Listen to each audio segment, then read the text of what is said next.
بسم اللہ الرحمن الرحیم۔ السلام علیکم اسٹوڈنٹس، آج ڈیٹ ہے 23 دسمبر۔ ہم نے چیپٹر 3 سٹارٹ کیا تھا اور اس کے کچھ ٹاپکس جو تھے یعنی کہ سی آر ٹی اور ایل سی ڈی وغیرہ ہم نے پڑھ لیے تھے۔ آج ہم پڑھیں گے دا پلازما اسکرین۔ چلے ریڈنگ سٹارٹ کرتے ہیں۔ Plasma screens are bright screens that can be produced in large sizes up to 84 inches. They are used in televisions and are most expensive than CRTs and LCDs. Plasma screens ہمارے پاس وہ screens ہوتی ہیں جو زیادہ bright ہوتی ہیں۔ آج کل ہمارے پاس جتنی بھی اسکرینز استعمال ہو رہی ہیں بڑی بڑی اسکرینز، وہ ہمارے پاس پلازما اسکرینز ہیں۔ پلازما اسکرینز مہنگی ہوتی ہیں سی آر ٹی اور ایل سی ڈی کے نسبت۔ یہ سی آر ٹی اور ایل سی ڈی کے نسبت مہنگے ہونے کی وجہ یہی ہے کہ ایک تو ان کا سائز بہت زیادہ ہوتا ہے، دوسرا ان کی پکچر کوالٹی اچھی ہوتی ہے۔ The screen of the monitor can be divided into small dots called pixels. The more the pixels used to make up an image, the higher the screen resolution. Resolution can be high, medium, or low. High resolution images are clearer than the low resolution images. Pixels ہمارے پاس small dots ہوتے ہیں۔ اگر ہم ایک picture کو divide کریں تو وہ ہمارے پاس اسمال ڈاٹس میں ڈیوائڈ ہوگی، یعنی کہ ہمارے پاس جتنی بھی پکچرز ہیں وہ ہمارے پاس پکسل سے بنتی ہیں، یعنی کہ اسمال ڈاٹ سے بنتی ہیں۔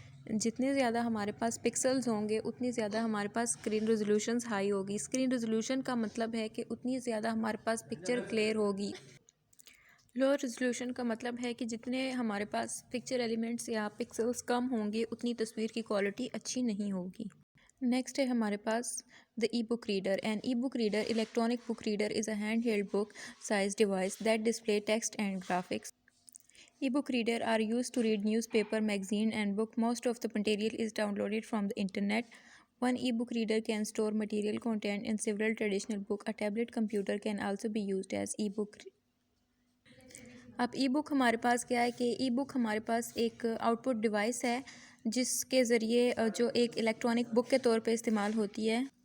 3.3 ہمارے پاس ای بک ریڈر کی ایک پکچر ہے، وہ اس طرح کی کچھ شیپ ہوتی ہے اس کی۔ ای بک ریڈر ایک الیکٹرانک بک اس لیے کہا جاتا ہے کیونکہ یہ ہمارے پاس ٹیبلٹ کی فارم میں، اس طرح ٹیبلٹ کو بھی ایز ای بک ریڈر استعمال کر سکتے ہیں۔ اس کو میگزین وغیرہ اور نیوز پیپر وغیرہ پڑھنے کے لیے استعمال کیا جاتا ہے۔ زیادہ تر ای بک ریڈر کی جو چیزیں ہوتی ہیں اس کو نیٹ سے ہی ڈاؤن لوڈ کیا جاتا ہے اور اس کے ذریعے زیادہ تر مٹیریل اس میں جو ہیں وہ سٹور کیا جاتا ہے، یعنی کہ اس کی جو میموری ہوتی ہے وہ کافی اچھی ہوتی ہے۔ ای بک ریڈر کی جو اس کا فائدہ ہے وہ یہی ہے کہ اس کو ہم ہاتھ میں پکڑ کے کبھی بھی کسی بھی وقت کچھ بھی پڑھ سکتے ہیں، نیٹس کے ذریعے یا ڈاؤن لوڈ کر کے جب ہم چاہیں اس کو پڑھ سکتے ہیں۔ دیٹ ڈسپلے ٹیکسٹ، یعنی کہ اگر ہمیں کوئی ٹیکسٹ وغیرہ پڑھنا ہے یا گرافکس یعنی کہ کوئی پکچر کی فارم میں ہمارے پاس کوئی ڈیٹا ہے یا ڈرائنگز وغیرہ ہیں تو اسے ہم کسی بھی وقت کہیں بھی پڑھ سکتے ہیں یا دیکھ سکتے ہیں۔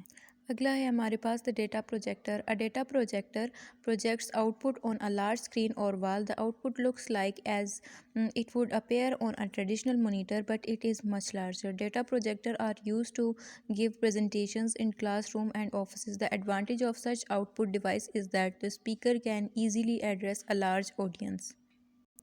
ہمارے پاس جو ڈیٹا پروجیکٹرز ہوتے ہیں ان کی شیپ کچھ اس طرح سے ہوتی ہے۔ یہ کس لیے کام آتے ہیں کہ اگر ہمارے پاس کوئی ڈیٹا ہے تو اس کو ہم کسی لارج اسکرین تک منتقل کر سکتے ہیں۔ جیسے کہ کیا ہوتا ہے، ہمارے پاس یہ ڈیوائس ہوتی ہے، اس ڈیوائس کو ہم کچھ اوپر اس طرح سے سیٹ کرتے ہیں کہ جو ہمارے پاس چھوٹی اسکرین پہ ڈیٹا ہوگا، لیٹ سپوز اگر ہمارے پاس لیپ ٹاپ میں کوئی ڈیٹا ہے تو وہ ہمارے پاس وائٹ، اگر ہم موسٹلی اس کے لیے وائٹ دیوار یا شیٹ استعمال کرتے ہیں تو وہ بڑی سی دیوار پہ ہمارے پاس منتقل ہو جاتا ہے، یعنی کہ ہمارے پاس چھوٹی سی تصویر کا ڈیٹا یا چھوٹی سی کوئی بھی پکچر کا ڈیٹا ہمارے پاس ایک بڑی سی دیوار پہ منتقل ہو سکتا ہے، یعنی کہ وہ زیادہ بڑا دکھائی دیتا ہے۔ یہ ڈیٹا ہمیں اسی طرح دکھائی دیتا ہے جیسے کہ ہمارے پاس عام مانیٹر وغیرہ ڈیٹا دکھائی دیتا ہے، لیکن فائدہ اس کا صرف یہ ہے کہ چھوٹا سا جو ہمارے پاس ڈیٹا ہے، چھوٹی سی جگہ میں دکھائی دینے والا ڈیٹا ہمارے پاس زیادہ بڑی دیوار پہ منتقل ہو جاتا ہے۔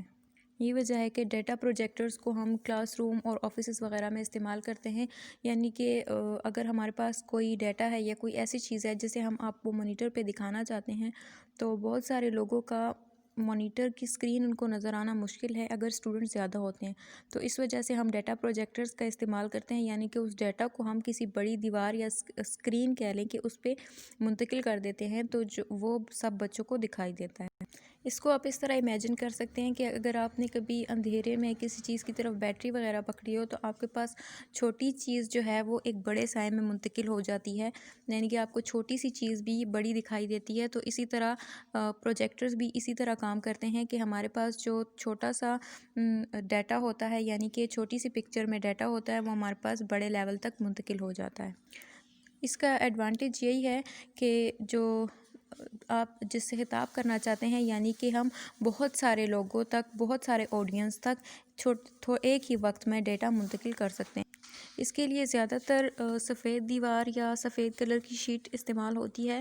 اگر ہمارے پاس آڈینس بہت زیادہ ہیں تو ہم ڈیٹا پروجیکٹرز کا استعمال کرتے ہیں تاکہ زیادہ لوگوں تک آسانی سے ڈیٹا پہنچایا جا سکے۔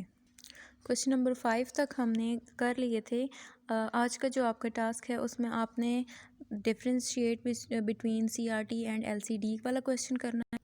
کویسچن نمبر 7 اور کویسچن نمبر 8 آپ نے کرنے ہیں۔ یہاں تک آپ کا جتنا بھی کام ہو چکا ہے وہ آپ کی کاپی پر موجود ہونا چاہیے اور آپ کو یاد بھی ہونا چاہیے۔